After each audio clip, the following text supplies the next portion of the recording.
Everybody, I'm back, and we're reading again Suetonius, the 12 Caesars. Last time I did paragraphs 20 to 25, and we ended with Julius Caesar becoming the general and that conqueror of Gaul and Britain that you tend to hear about. So we're at that point where when people talk about Julius Caesar, this is where they tend to start. The Waney Weedy Weeky Caesar, the great general. So we're at that point now. He was there for 9 years, doing what he needed to do or what he wanted to do, because I come to find out he paid for his own army because the Senate wouldn't give it to him. So, hey. So I'm going to read 26, paragraph 26. I may read less paragraphs now because I'm just glancing at it and they're getting thicker. So I may do less than five.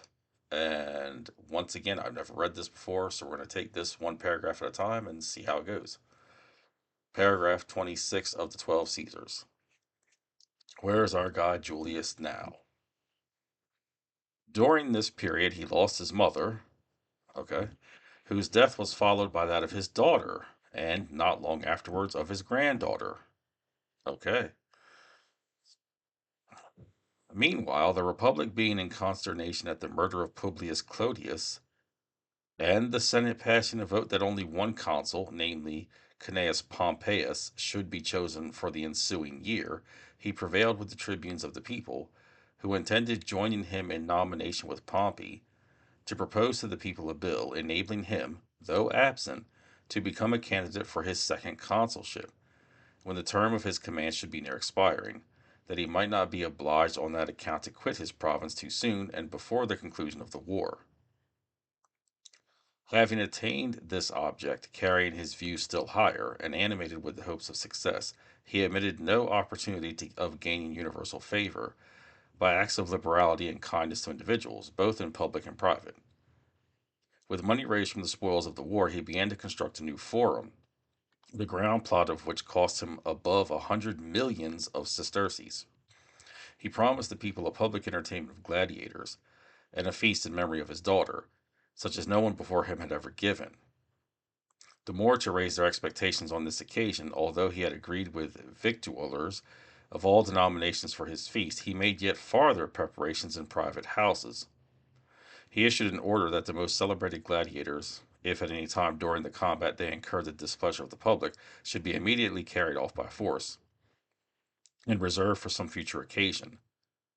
Young gladiators he trained up, not in the school, and by the masters, of defense, but in the houses of Roman knights, and even senators skilled in the use of arms, earnestly requesting them, as appears from his letters, to undertake the discipline of these novitiates, and to give them the word during their exercises.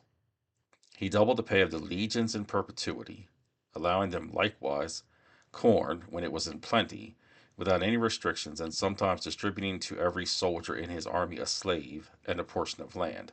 That's a lot.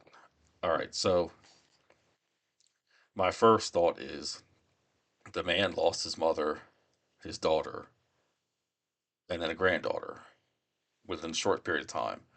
And yet it just jumps to he's spending money, he's doing gladiatorial combat games, he's training gladiators in a different way, he's trying to get a second consulship when I think you could only be consul once.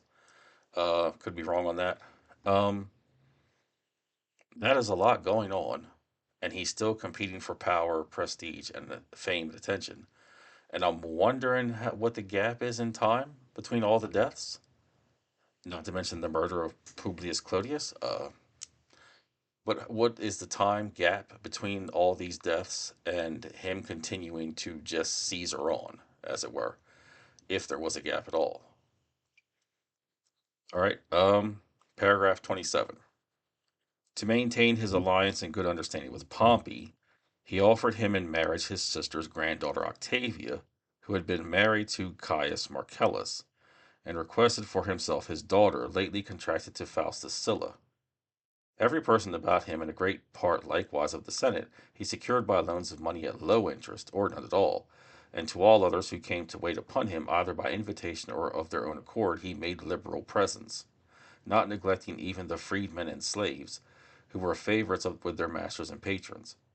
He offered also singular and ready aid to all who were under prosecution or in debt, and to prodigal youths, excluding from his bounty those only who were so deeply plunged in guilt, poverty, or luxury that it was impossible effectually to relieve them. These, he openly declared, could derive no benefit from any other means than a civil war. Okay. See, I was just about reading this and thinking he's bribing people, but at the same time, he's to the public, he would look incredibly generous. I mean, this is old school politics 101, give people things and, to shut them up and make them love you. But then the people who are really destitute, it's like, oh, well, you, too bad. But maybe a civil war will help you. Bizarre. Um, I think I'll go with paragraph 28 for this video, and then we'll stop it there. He endeavored with equal assiduity to engage in his interest princes and provinces in every part of the world, presenting some with thousands of captives, and sending to others the assistance of troops, at whatever time and place they desired, without any authority from either the Senate or people of Rome. Okay.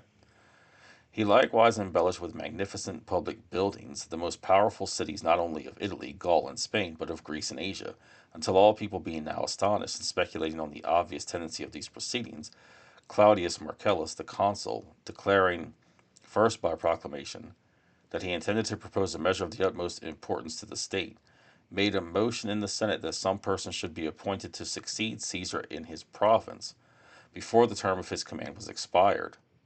Because the war being brought to a conclusion, peace was restored, and the victorious army ought to be disbanded. He further moved that Caesar being absent, his claims to be a candidate at the next election of consuls should not be admitted, as Pompey himself had afterwards abrogated that privilege by a decree of the people.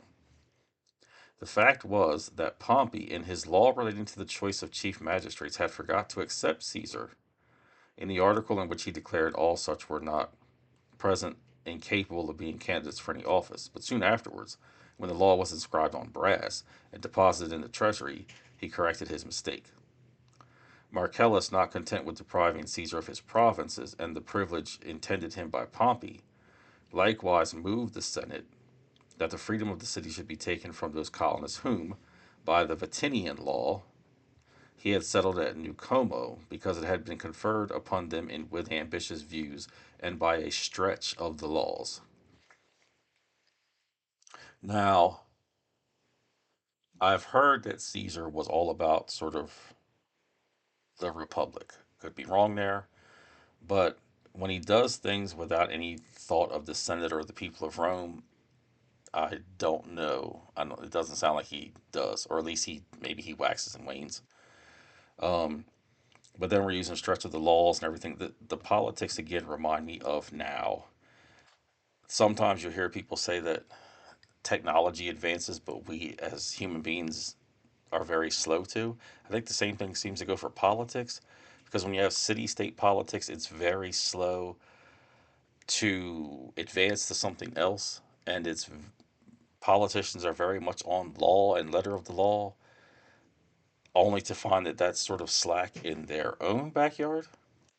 So there's a lot of bribing going on here, a lot of trying to make people feel good, a lot of public works to all the eyes and, create a spectacle.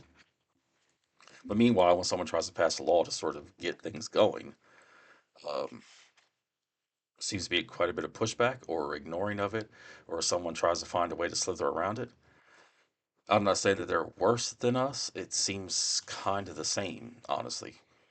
And again, I'm by far no expert on ancient Rome, ancient history, ancient laws and customs, or social mores. I'm just going off of what I'm reading here, and I'm also not really just believing what Suetonius wrote. I'm reading it and just reacting to it.